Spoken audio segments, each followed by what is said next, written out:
I just feel I've been exceptionally lucky and to have had as many opportunities as we've had. And they have been a remarkable number of opportunities. Just happen to have been at the right place, right time, and be selected for some of these things. And that's been exhilarating. It's made for a most interesting life from my view, and it's not over yet. We're still doing things here and hope to have more impact. I don't get up every morning and look in the mirror and say, think about myself as some big deal. I do what everybody else does, get up and shave in the morning and go about my business, and that's it. He grew up in New Concord, a small town in eastern Ohio. In the America of the 1920s, New Concord was a very typical Midwestern town, and it instilled in John Glenn values that would last a lifetime. Looking back on it now, it was almost an idyllic place, I think, to have a childhood. There was a great religious influence in town, several churches in town, and there were parades on Memorial Day and the 4th of July and all the other special days of the year, Armistice Day as it was called then, which is Veterans Day now. Patriotism and feelings about the country were just a given. You expected that. It wasn't something that was rare. His boyhood life was, as he puts it, something that might have inspired a Norman Rockwell painting. But as the decade moved toward its end, the Great Depression changed everything. And a conversation he overheard his parents having was something he would never forget. I remember very vividly one of the most impressive conversations I ever heard from my parents. And my dad was talking about he thought the mortgage was going to be foreclosed on our home. We were going to lose it. And I'll tell you, that struck terror into my 10 or 11-year-old heart. Shortly after that is when one of the Roosevelt programs of the FHA was put in, where you could get a longer time period on your loan from the bank, guaranteed by the government. And my dad was able to renegotiate the loan to that longer loan, and we didn't lose our home. And it meant that the government's programs at that time were taking care of a danger or a problem that we all face together all over the country. And I think that not only affected me then, it affected my political thought later in life also. And to further cement in John Glenn's mind what good government and citizenship should be, he took to heart what he learned in a favorite high school class. And I had a teacher in high school that really affected my later life. His name was Harvard Steele. And Harvard Steele taught a course that was called civics at that time, which was the study of government and politics. And he was a wonderful teacher. He just made the whole thing come alive. And I used to really look forward to his classes. He looked forward to enrolling at Muskingum College, perhaps to study chemistry and pre-med. Attending classes there would keep him in town, near family, friends, and the love of his life. Annie's been it. We've been together ever since we were in junior high school. Our parents used to kid us that we were together in playpens together, and we really were. And when we got to about junior high age, where kids start sort of pairing off a little once in a while, why, from then on, it was the two of us together. He had always loved the idea of flying. He took his first airplane ride at 8 and was hooked. His dream of flying was tempered by the cost of lessons, which he couldn't afford. But one day he saw a message on a college bulletin board. The federal government would pay for civilians to take lessons and get their pilot's licenses. John Glenn couldn't pass it up. So I took that in the middle of my junior year and drove back and forth to a little town, New Philadelphia, which was about 50 miles away. And that's where I first soloed a small light airplane at that Taylorcraft, about 65 horsepower engine in it. So it was great. I thought I had gone to heaven at that time. I really liked it, really enjoyed it. And then Pearl Harbor occurred on December 7th of 41. And so I had my pilot's license, and I thought that that'd be a natural to go into military flight training. My dad and mother weren't too keen for me dropping out of school at that time, but it was what I thought it was my duty to do, and I did it. He went through naval flight training and requested a commission in the Marine Corps. He got his wings and became a lieutenant. He was stationed in the Marshall Islands and flew 59 missions. Following the war, he continued to serve his country in the Marine Corps, first in a squadron in China, and later stateside to train pilots and hone his own skills by flying the latest military aircraft. By 1952, he was a major, and once again, the country was at war in Korea. He flew combat missions in support of the troops on the ground, and was known because of the enemy planes he shot down as the MiG Mad Marine. setting up screens up along the Yalu River against the MiGs that kept coming down from Manchuria and through North Korea, trying to get down to hit our aircraft and our troops down closer to the fronts. And that's where the famous MiG battles of the Korean War occurred, was up along the Yalu. The Korean War ended, and while he and Annie could look forward to serving in peacetime and raising their 2 children, David and Lynn, John Glenn continued to look for new challenges in the sky. As one of the nation's premier test pilots, he decided as part of a program to test jet engines at high speed to try and break the cross-country speed record. And he did. We had 2 planes assigned to do this, and then 3 in-flight refuelings set up cross-country. So we broke the record by quite a bit, by 20 minutes or so, and we crossed from Los Alamitos, California to Floyd Bennett Field in New York in 3 hours and 23 minutes. To be exact, 3:23, 8.4 seconds was the official time. That was a project, was enough fun. I'd like to go back and do it again today. This flight was the beginning of a new life for John Glenn, a more public life. America was at war again, but this time it was the Cold War, an ideological battle with the Soviet Union, and one of the fronts in this war was outer space and the race to conquer it. The Soviets at that time had been claiming technical research superiority to the United States. We knew that they were not superior to us technically, but while they were doing this, they had been able to orbit a vehicle, several, and we of course had ours blowing up on the launch pad. We wanted to make sure that the world knew that we really were the superior nation. Our leadership was not a fluke.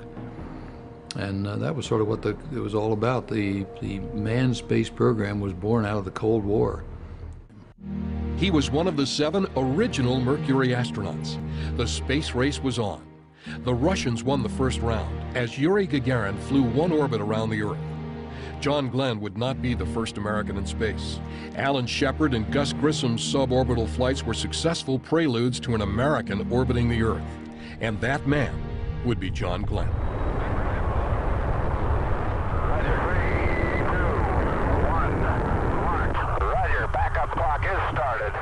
It was February 20th, 1962. He was traveling at 17,545 miles per hour, taking just under 5 hours to complete 3 orbits around the Earth in his Friendship 7 spacecraft. There was drama in his return to Earth due to a loose heat shield, and as the world held its breath, John Glenn plunged back to Earth, splashed down safely, and became a part of history.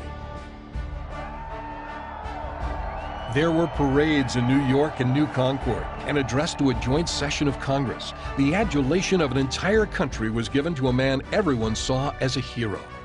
People have asked me before, any one outstanding thing that you say was more remarkable than anything else in your life. Obviously, that's one of the high points. There are other high points too. There are other high points like when you're in combat and you see people get shot down.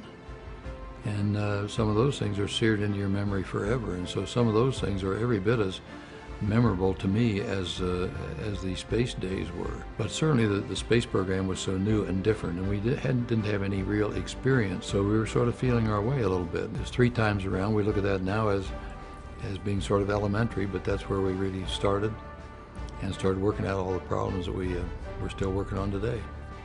John Glenn wanted to return to space, but unbeknownst to him, President Kennedy didn't want America's most famous astronaut to risk his life on another flight. And so with no new missions in sight, he turned his energies in a direction inspired by Hartford Steele, the civics teacher he had admired so much from his days in high school. I had thought about politics and government work sometime, but I had no idea that I ever would be able to do that myself. I had looked at my space days and my military days as being days where I'd contributed a lot to this country.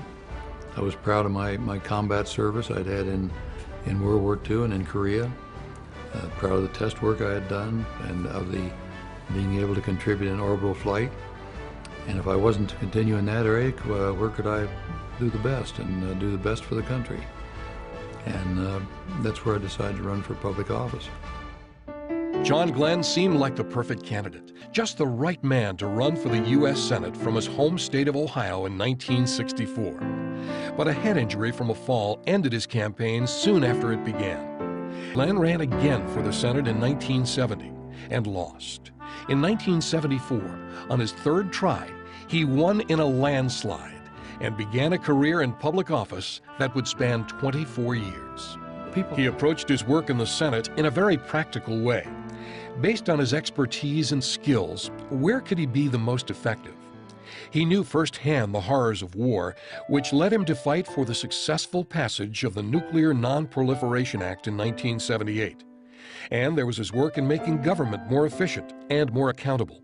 It was my legislation basically that established the inspectors general in all of the different major departments and agencies of government. And we put CFOs in that were responsible for how the money was spent each year and what was efficient, what was not, and worked out some of the problems with budgeting and with comptrollership in the Defense Department, for instance, and trying to work out supporting legislation so we had more efficient use of our money there. John Glenn's view of public service excludes the notion of political extremes. He's a man who represents what he calls the sensible center and sees that as the place where most Americans reside. His years in the Senate reflected this ideal. As the political landscape skewed to far right and far left, he took less pleasure in the give and take of the process. But before he decided against running for a fifth term, his work for the Committee on Aging led him to a discovery that would get him the one thing that he had been denied over 30 years ago: a second flight into space. With my background in space, every year when the consideration on the Senate floor for NASA would be coming up, I usually would do what you call floor manage that bill, or I did for a number of years. In preparing for that, I noticed NASA had determined that there were about 52 different changes in the human body that occur in space over a period of time, over a number of days in space. Many of those, or a number of those, are very similar to what happens in the process of aging right here on Earth. John Glenn had an idea. What if he could return to space as a human guinea pig on the space shuttle and conduct experiments that would contribute to a better understanding of the aging process? It turns out the NASA doctors had wanted to do this for some time. The director of NASA, Dan Golden, at that time, the administrator, put this out for study in the scientific community for about a year. And people that were interested in this came back, and it turns out they were unanimous in their view that yes, this would be a good thing to look into. Booster ignition and liftoff of Discovery with a crew of 6 astronaut heroes and 1 American legend. It was October 29, 1998, when John Glenn made his long-awaited second journey into space. I was payload specialist number 2 on this. I wasn't in flight command or anything like that, of course. Each one of us had our assignments on these projects. What we had was a head net at all the brain waves, the heart rate, the lung volume. We measured 21 different parameters for about a 4-day period there. That was the purpose of the second flight. I loved it. Liked to go up every day. The next chapter in John Glenn's life began at The Ohio State University. His papers would find a place there, and so, it turns out, would he. An Institute of Public Affairs and Public Policy with his name on it would seek to engage and inspire young people to become part of the political process. How do you inspire citizenship? How do you make our young people, give them a feeling of pride in community, in state and country, to where they're willing to go out and engage in political activity? Be a member of a party, be active. The promise of the Institute and its goals have helped it evolve into the John Glenn School of Public Affairs. It represents a unique legacy for a man whose passion for his country and the true meaning of democracy are among his most steadfast beliefs. The purpose of our school here, to me, is to help this country develop in the future in 2 ways. We inspire citizenship, number 1, and then 2, the second part of it is developing leadership.